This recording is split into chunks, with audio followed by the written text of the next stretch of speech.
Hello, Melanie. Hey Randy. How are you today? Oh, I'm hot. It's Well, more than sunny in Lampeter today. you're radiant, you're beaming, you're glowing. It's What have you also my been? time of life. Is it? Okay, okay. Righty ho then. An important Sunday for those of us who have got churches dedicated to St. Peter. Oh, of course, yes. You have one in Lampeter, don't you?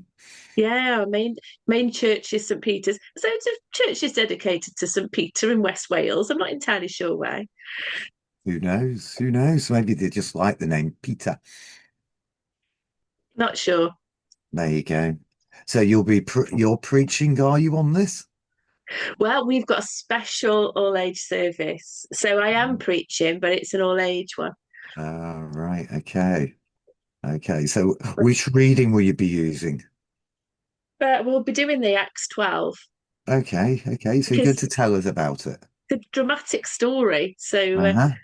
So I thought it'd be great for families and people who aren't familiar with church, who I hope will be there, putting on a free breakfast. Okay. Is that what Peter had after he got out of prison? Eventually, when they let him in, But do you notice it finishes, doesn't it? In the lectionary, it finishes before breakfast. You know, he gets to the door of Mary and Rhoda, and they leave him standing at the door. They don't say, "Oh, come in and have a Friday," a full English, do they? They just leave him stood at the door after this. I know, I love it. But let's start with the Oh, gospel but he reading, was he actually. was stood at the door, left stood at the door. I love the reality of it because you Oh, can right. imagine the excitement because actually things are at rock bottom, aren't they? At the start of the event, it's like Yeah. everything's been going so well in the church. It's Hmm. been expanding. It's been so exciting, and then bam, Yeah. you know, Herod. Herod's arrested people. James has been killed. He's one of Yeah. the big figures Yeah. Yeah. Yeah. dead, and now Peter's been arrested as well. And there's nothing to indicate that he is not going to be dealt with in the same way. Yeah. This is a disaster for the church. Can I ask you a question? Why is Peter saved but not James? Well, that's a question only for God, I think, isn't it? Okay. I was just wondering because there's quite an interesting application from that, isn't there? I mean, James is a good bloke, mega leader. Presumably the church were praying for him as well. Yet, for some reason that we don't know about, that only God knows about, James isn't saved, but Peter is. I just think pastorally that's a quite an important question that I could see people asking. I suppose the Lord still had use for Peter, whereas it was time to take James to Yeah, his maybe it is reward. just that. Yeah, maybe And because that's the the way text to look doesn't at it, indicate. actually. When we're exploring this with a parishioner, Mm, um, actually, what you want to unpack, it what are you laughing at me for? I'm not laughing at you. Yes, you are. No, I'm not. You are. No, What I'm not. what you want to unpack is what do they see here as being the worst thing to happen? Yeah, You good know, question. because the underlying assumption is that it must be better always to be saved from death. That must Hmm. always be the right, the best thing. And it's a failure for James to have been beheaded. Hmm. But actually, as Christians, we're looking forward to a life that's after this one, or, eternity, which has started now, which we find in its fullness afterwards. Mm. So actually, James has had a little shortcut to glory, To hasn't he? heaven. He's there seeing Yeah, Jesus face to face. So that's kind of the better option, but that's just not the way we tend to think about it. yeah, So you might equally say, why was Peter not allowed to go to his reward? maybe, maybe. But when we're thinking about parishioners who we might pray for, we assume that the best outcome is for them to keep on living. But that's not Maybe always not. the best outcome, is it? No, no, no. You know, You might want to pause this for a minute.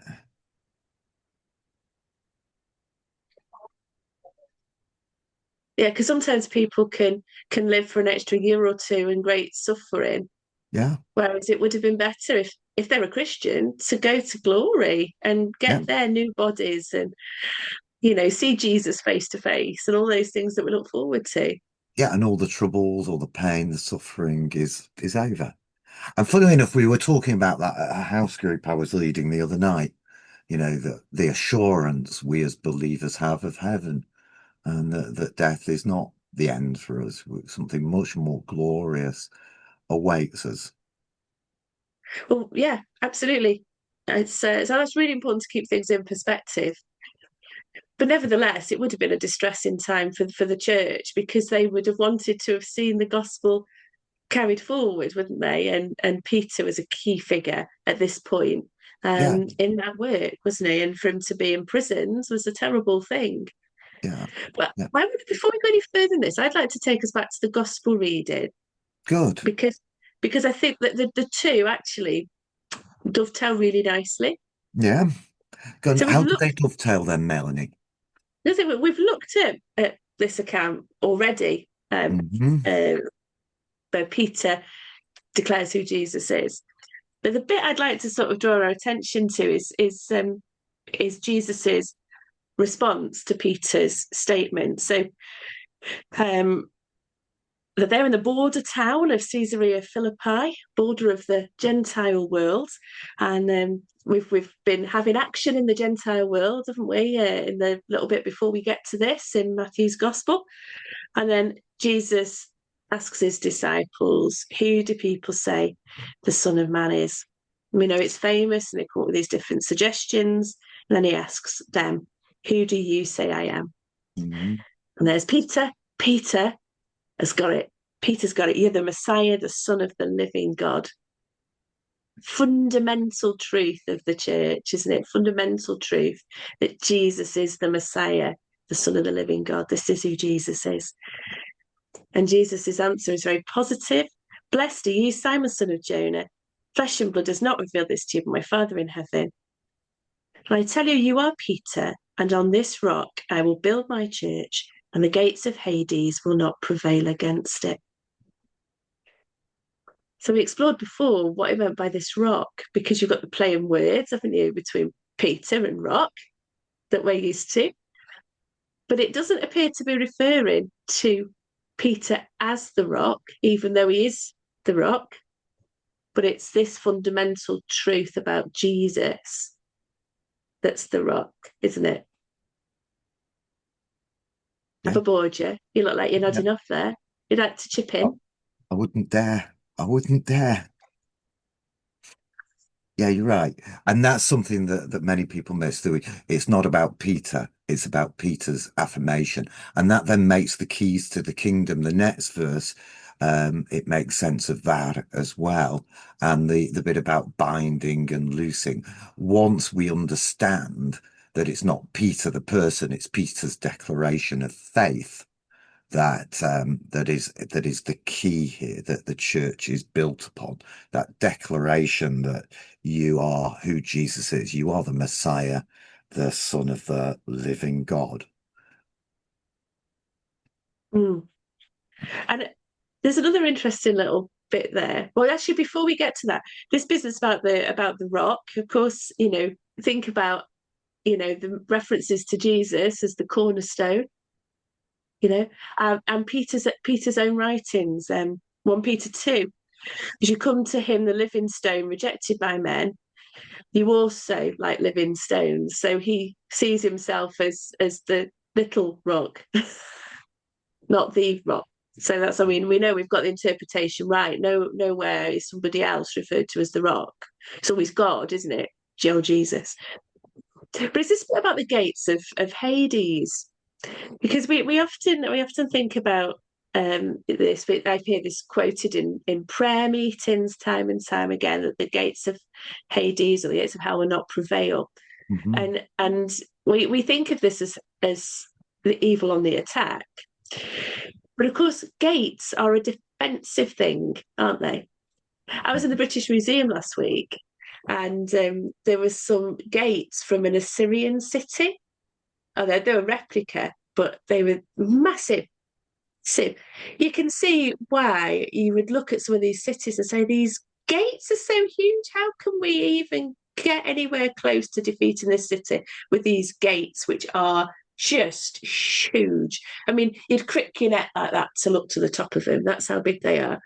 So gates are defensive, but the gates of hell won't prevail against Jesus, because with Jesus, hell is plundered, isn't it? Because those souls that would go to hell are saved. So hell is plundered. And I just love that image actually, of these big gates of hell and Jesus just busting them by the cross. I just thought that's great.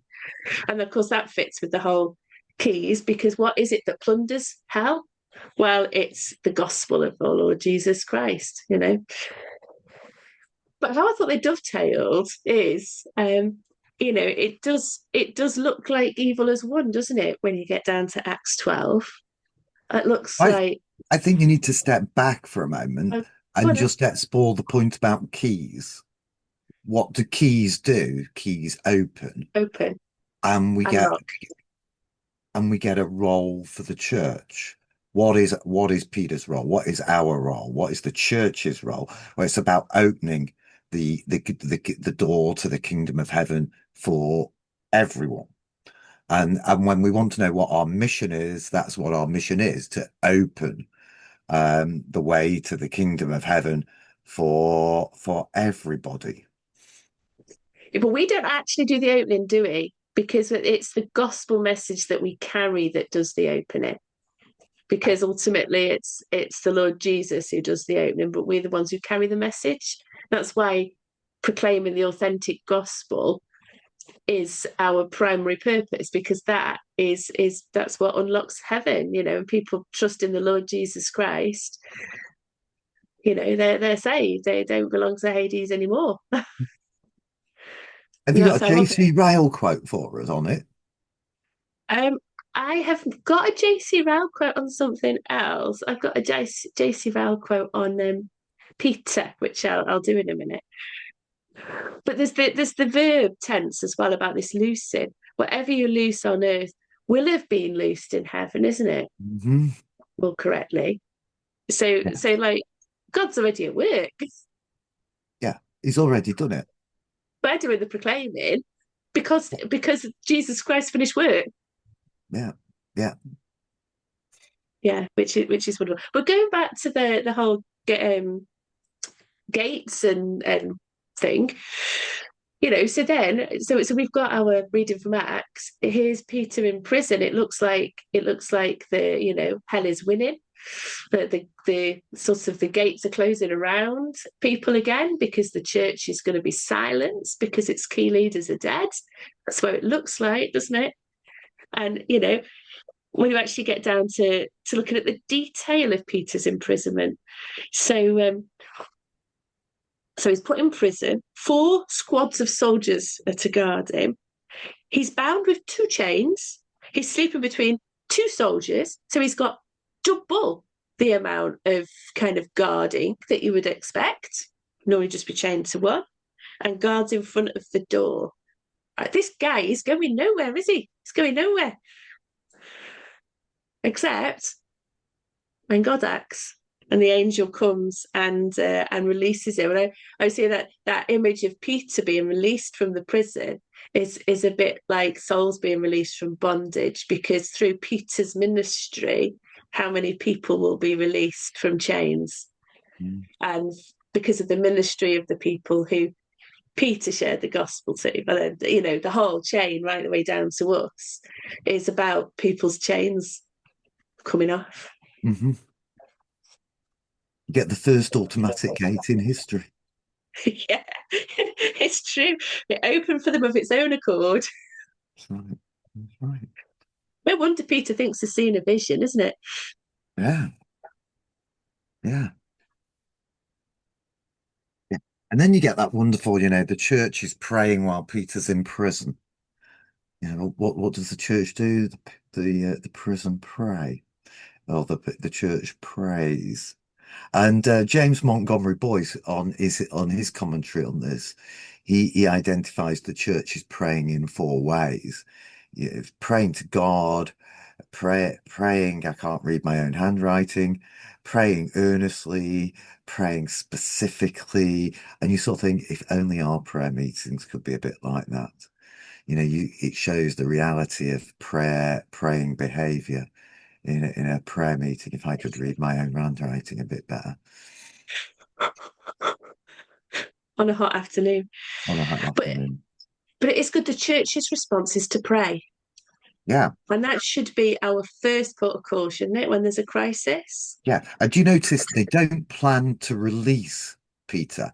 It's not as if they have a sort of half-hour executive committee meeting to plan their escape route for Peter, and then 5 minutes prayer at the end. It's all prayer, total dependence upon God.